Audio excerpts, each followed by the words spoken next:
making us all nice and impotent and reducing our testosterone and turning us into limp-neutered men. The good news is, though, you'll soon be able to buy babies from factories. Welcome to planet Earth, everyone! Hello there, you 6 million awakening wonders. Thanks for joining me on this voyage towards truth and freedom, and what a truth it is and how much the freedom is needed as microplastics rain down from the skies, making us infertile and robbing us of our natural powers and abilities. For God's sake, turn on the notification bell if you want the truth, and if you think you can handle the truth, subscribe, turn on the notification bell. Now, I've got some truth for you. Microplastics are everywhere and they're ruining your ability to procreate. Merry Christmas! Researchers in Auckland have used advanced chemical analysis to calculate the amount of microplastic particles falling from the sky over the city, equating it to 3 million plastic bottles each year. While plastic waste is generally understood to be widespread across the land and seas, scientists have recently started to drill into the ways it can get swept up into the air to travel far and wide. The stories just keep getting worse and worse, don't they? Well, at least it doesn't lower your testosterone and turn you into a eunuch. Oh, it does that as well. A 2021 study shows that chemicals known as phthalates, a chemical element of microplastics, have been linked to health problems that have been detected in food from popular chains McDonald's, Burger King, Pizza Hut, Domino's, Taco Bell and Chipotle. I wonder if these plastics are in any way connected to this. Shanna Swan, Professor of Environmental Medicine and Public Health at Mount Sinai School of Medicine in New York City, documented how average sperm counts among Western men have more than halved in the past 40 years. Do you ever feel that there's a broad globalist project to neuter and neutralise people and their reproductivity, to make males into kind of eunuchs and create a world where people can't fight back and resist? Let me know in the chat, let me know in the comments. To turn everything into a commodity, to grow meat in laboratories, to get people to eat insects, and surely they would never get people to buy babies from a factory. Her research reveals that phthalates lower testosterone and so have the strongest influences on the male side, for example, diminishing sperm count. There's an onslaught on nature, almost our psychic nature and our biological nature is being attacked by a system that sees us primarily as customers and doesn't want us to have any vitality, liberty or ability to fight back. If you follow the curve from 2017 sperm decline meta-analysis, it predicts that by 2045 we will have a median sperm count of 0. That's the median, so some people might have 1 sperm. It's speculative to extrapolate, but there is also no evidence that it's tapering off. This means that most couples may have to use assisted reproduction. Of course, it could be argued that assisted reproduction creates yet another industry and turns another natural resource and process into something that can be profitable. In 2017, scientists created a biobag that functioned as an artificial womb. Oh, way back in the biobag, we knew that you'd become a footballer, and they used it to grow baby lamb. Now a concept has been unveiled showing how the same could be done for humans, but surely no one would ever do that. Recent footage from Ectolife shows what childbirth might look like tomorrow. This is a startling glimpse into what is 100% feasible, and already Elon Musk has affirmed that Ectolife is viable and likely needed. The best case scenario then is that the pollution they created and ultimately led to infertility will be utilised to create a new industry selling us babies instead of us having them at home. The worst case scenario, of course, is an army of sentient cyborgs that will imprison us all in our homes. You remember The Matrix? Yeah, I remember thinking we shouldn't let that happen. Oh, that we shouldn't? Oh.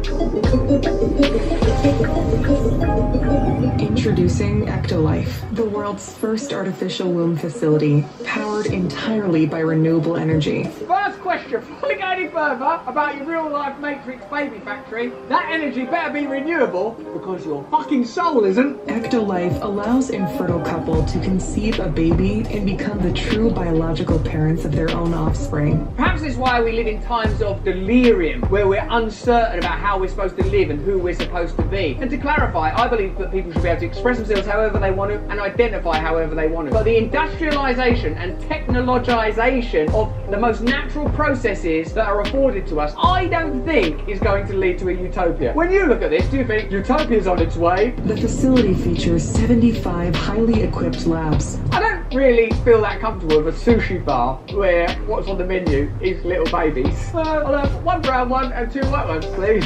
Well done. Each state-of-the-art lab can accommodate up to 400 growth pods or artificial wombs. Choose whichever way you want to describe this hellscape.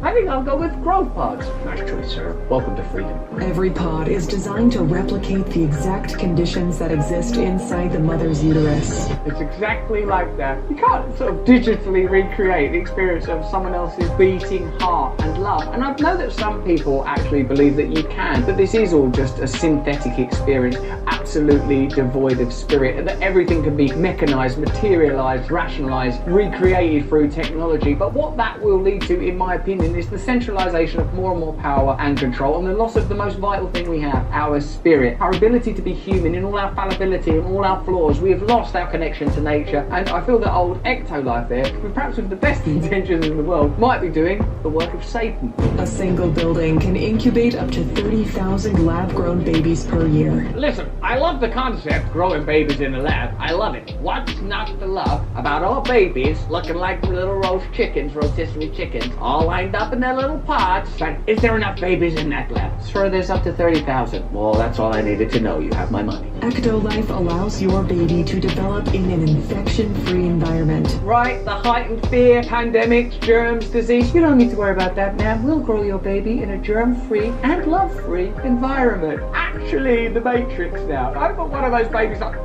fuck this! I'm out of here! Every growth pod features sensors that can monitor your baby's vital signs, including heartbeat, temperature, blood pressure, breathing rate, And it's a slow dawning realization that it's been entirely extracted from nature. The artificial intelligence-based system also monitors the physical features of your baby and reports any potential genetic abnormalities. Them fingers is a bit stubby.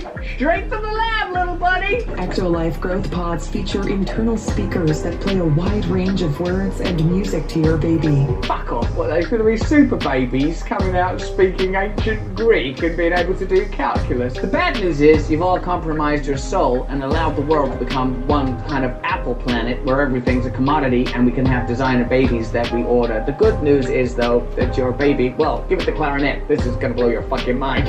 Ectolife improves your bonding experience with your baby, thanks to a 360 degrees camera that's fitted inside your baby's growth pod. The state offers you safety and the corporate world offers you convenience, and there is no area into which they will not reach. Surely we could say that it will be more convenient to grow a baby in a lab that uses fertilizer as a kind of fuel than just naturally having your own babies. Well, I think we could say that because nobody's balls work anymore because of the raining down of microplastics. Oh, no, well, we should say it then. Through the app, you can choose the playlist that your baby listens to.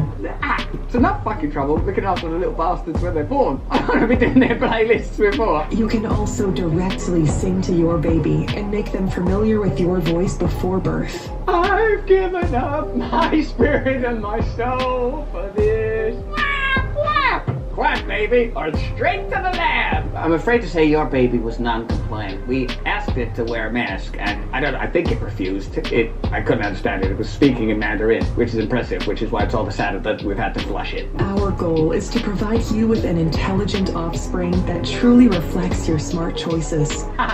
Your smart choices to extract yourself from reality. What we're being offered now is progress and technology in place of spirit, and acceptance that there's only so far that humanity can go, and only so far that humanity should go. That perhaps our focus will be harmony here on this planet, respect for one another, a new relationship with nature where we don't regard it solely as a resource, but something that we are symbiotically evolving with. All of these evolutionary steps are impossible as long as we live under the auspices of corporatism and state kleptocracy.